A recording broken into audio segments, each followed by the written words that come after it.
Voltando aqui para o nosso debate, o Tribunal Superior Eleitoral divulgou o limite de gastos das campanhas para prefeito e vereador em 2024. Marília Ribeiro vai trazer os detalhes para a gente agora. Conta aí, Marília, bem-vinda. Oi, Evandro, obrigada. Boa tarde a você e todos que estão nos acompanhando aqui no 3 em 1. É exatamente isso. O TSE divulgou o limite de gastos para as campanhas de prefeito e vereador nos 5.569 municípios de todo o país nas eleições que acontecem em outubro deste ano. E em São Paulo, que é o maior colégio eleitoral, o valor que será destinado para os partidos políticos gastar nas campanhas de prefeito será de 67,2 milhões de reais no primeiro turno, e no segundo turno esse valor vai para 26,9 milhões de reais. Já para vereador, o valor estipulado é de 4,77 milhões de reais, e nos municípios que, caso aconteça um segundo turno, será o valor de 40% previsto que foi usado no primeiro turno. Já aqueles menores municípios, eles terão o limite de verba estipulado em 159 mil reais para as campanhas de prefeito, já de vereador será o valor de 15 mil reais. Aqueles candidatos que desrespeitarem o limite de gasto, eles terão que pagar uma multa que será o equivalente a 100% da quantia que ultrapassar o teto definido, e eles também podem ser enquadrados no crime de abuso de poder econômico. Evandro, entre os limites de gasto que foi classificado pelo TSE, nós temos a contratação de pessoal de forma direta ou indireta, a confecção de material impresso de qualquer natureza, propaganda e publicidade em qualquer meio de divulgação, e a remuneração ou gratificação paga a quem presta serviço a candidatos e partidos. Evandro, só para a gente destacar aqui que os partidos e os candidatos, eles deverão abrir uma conta específica para registrar a movimentação financeira dessa campanha. E só para a gente lembrar, esses gastos, esse limite de gasto, ele é bancado com dinheiro público. Evandro. Obrigado pelas informações, viu, Marília? Bom trabalho para você. Conversamos mais ao longo do nosso 3 em 1. E o Tribunal Superior Eleitoral divulgou o perfil dos eleitores aptos a votar nas eleições municipais deste ano. Vamos dar uma olhada nas informações que nós preparamos aqui para vocês, para a gente olhar o perfil desses eleitores. Então, a gente está falando aí de 155.912.680 eleitores que estão aptos para votar agora em 2024. Isso representa um aumento de 5,4% se a gente olhar para as eleições municipais lá de 2020. As mulheres representam a maioria, são 81,8 milhões, 52,4% dos eleitores brasileiros. Os homens estão ali com 74 milhões, representando então 47,5%. A maior parte dos eleitores está nessa faixa etária aqui, ó, de 45 a 59 anos de idade. É por isso que muitas vezes durante as campanhas eleitorais, os candidatos levam isso em conta para trazer propostas que atendam, na maior parte, essa faixa aqui, ó, dos 45 aos 59, que é o bloco mais pesado do eleitorado brasileiro. 27% informou que tem ensino médio completo, o que representaria, então, 154.620 pessoas. Gustavo Segré, qual é a análise que você faz desse perfil a partir dos números que temos e das questões que são relacionadas à faixa etária e, principalmente, ao ensino médio completo do eleitorado aqui no país? Evandro, essas informações permitem que aqueles estrategistas das campanhas possam focar o conteúdo, a mensagem do seu candidato focado na prioridade. Ou seja, fundamental, mulheres são 52%.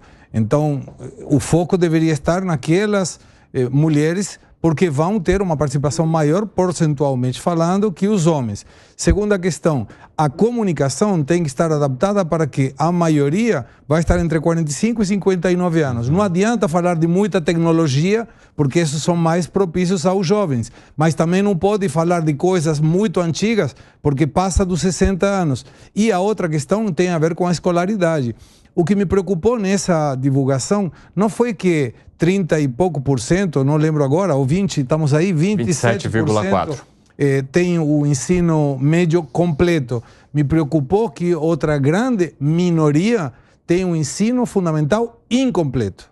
E essa mensagem também é curiosa, porque tem um desenvolvimento cognitivo que não permite interpretar muitas coisas que aquele que tem um estudo um pouco mais avançado, sim.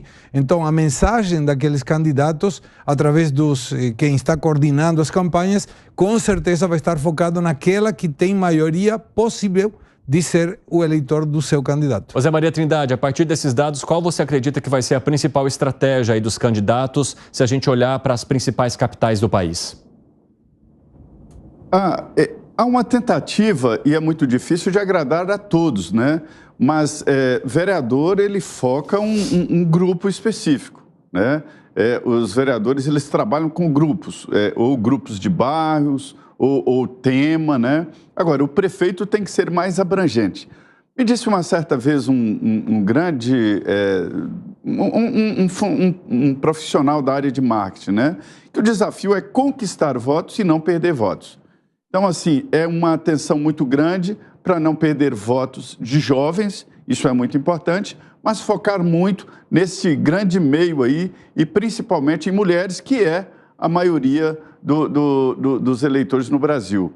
O meu comentário é o seguinte: como é que pode, né? A maioria dos eleitores é de mulher, e as mulheres estão subrepresentadas em todas as câmaras de vereadores e aqui também no Congresso Nacional, né?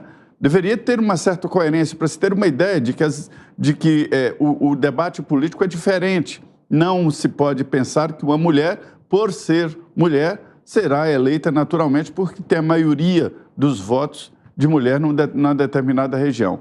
Mas, assim, respondendo à pergunta objetiva, esse é um trabalho, assim, milimétrico ali, onde o prefeito, que vai trabalhar com todas as fases, né, vai observar exatamente esse núcleo maior, o discurso maior, sem perder votos ali dos que são jovens e colocar um discurso para os jovens e também para outros setores. É um trabalho de articulação política muito importante. A disputa eleitoral, ela tem muito de emoção, muito pouco de razão. O que você acha, Gani? Concordo tanto com o que o Zé falou quanto que o Segré falou. Esse número da baixa escolaridade me chama muito a atenção porque está muito ligado a presas mais fáceis ao populismo. O discurso populista, ele é muito sedutor. Você promete uma espécie de paraíso terrestre e se a pessoa não tem muita escolaridade, ela acaba comprando, né? Aliás, pessoas até com alta escolaridade muitas vezes compram também o discurso populista, acreditando que o orçamento é infinito, que tem dinheiro para absolutamente tudo. Então imagine uma pessoa com baixa escolaridade. As mulheres acabam sendo maioria. E aí, evidentemente, que alguns políticos acabam utilizando de uma estratégia com um público mais direcionado, né? Ô Felipe Monteiro, agora acompanhe comigo os dados relacionados às regiões para a gente poder avançar na nossa análise. Vamos trazer aqui, então, a maior concentração de eleitores em cada lugar. Se a gente olhar para o estado de São Paulo, Rio de Janeiro, Espírito Santo e Minas Gerais, a gente tem a maior concentração. Então, só o Sudeste brasileiro representa aí 42,9% de todos os eleitores do país. A gente está falando de 66,9 milhões. O segundo maior bloco é o que está aqui nos estados do Nordeste do país. Então, a gente está falando de 43,3 milhões de eleitores, 20 milhões a menos, né? 23 milhões a menos do que no Sudeste, representando 27,7% do eleitorado brasileiro. A parte laranja, que é o sul ali do Brasil, tem pouco mais de 22 milhões de eleitores, com 14%. O Norte tem 12,9%, com 8,3% da fatia total do eleitorado brasileiro. E a região que menos tem eleitores é o Centro-Oeste, né? Goiás, Mato Grosso do Sul, tem também o Distrito Federal incluído ali, 9,7 milhões de eleitores, 6,2%. É por isso, ô Felipe Monteiro, que os blocos nacionais, focando nas campanhas eleitorais locais, tem tanto interesse nessa faixa vermelha aqui, ó, que representa o Sudeste do país? Cine, essa é uma boa pergunta, né? Certamente, quando você pega esse mapa eleitoral por região, você vê que o Sudeste representa 42,9%, né? Mostra a força do Sudeste e mostra a força também de Minas Gerais, que é o maior colégio eleitoral, o segundo maior colégio eleitoral do Brasil. E Minas Gerais tem uma situação ainda mais peculiar, porque ela é próxima do Nordeste, é próxima do Centro-Oeste, é próxima da região Sudeste. Por isso que falam que Minas Gerais é o laboratório do Brasil. Quem ganha em Minas Gerais normalmente ganha as eleições no Brasil. Mas tem uma questão que eu queria colocar aqui, que vai fugir um pouco do lugar comum, né? Apesar do Centro-Oeste ter 6,2% de representatividade, eu sinto que a classe rural empreendedora do Centro-Oeste tem um poder decisivo e um poder de influência muito maior do que o 6,2%, porque é aquela classe de empreendedores médios do agronegócio que deu certo. Então, e influencia o Brasil todo, né? Até porque várias pessoas que têm investimento no Centro-Oeste, que tem a sua fazenda que produz, né, grãos, produz commodities, ela mora em outras regiões do Brasil também, né?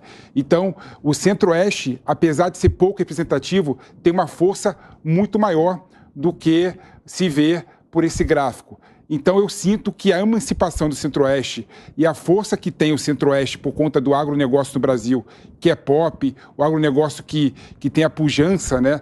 Ela está ditando muito mais a regra do que somente os 6,2%. Mas isso mostra também, Cine, só para finalizar, né, a importância também da região Nordeste no Brasil. Né?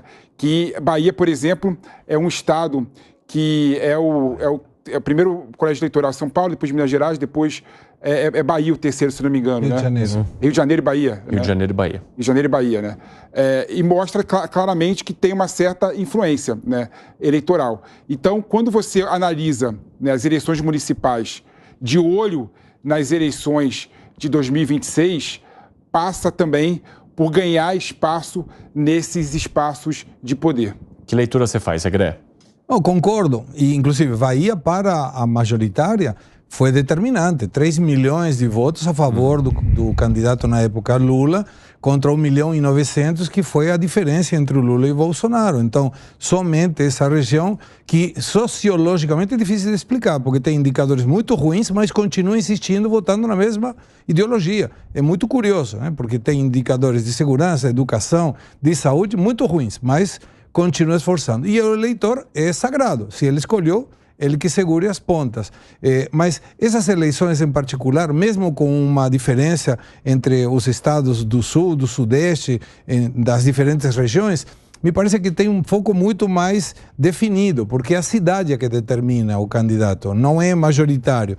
Então, vai ser uma campanha muito focada nas problemáticas de cada uma das cidades e, pelo que a gente visualiza, pode dar uma diferença muito grande para aqueles partidos que têm muitas prefeituras que podem ter muito menos e alguns partidos que estão notoriamente crescendo, como o PSD, por exemplo. Agora, sobre essa questão da fronteira agrícola e da importância dela para o eleitorado que o Felipe Monteiro mencionou, tem uma questão interessante sobre a Bahia especificamente, porque a parte da Bahia que não apoiou o presidente da República foi justamente aquela por onde se expandiu a fronteira agrícola a partir do Mato Piba, que é aquela região que ganhou espaço agrícola depois que as terras do Centro-Oeste ficaram ocupadas. Então Maranhão, Piauí, Tocantins e Bahia. Parte desses estados entrou também como áreas agricultáveis e justamente essa parte da Bahia teve uma maioria de votos para o ex-presidente Jair Bolsonaro e não para o presidente Lula. Então isso também mostra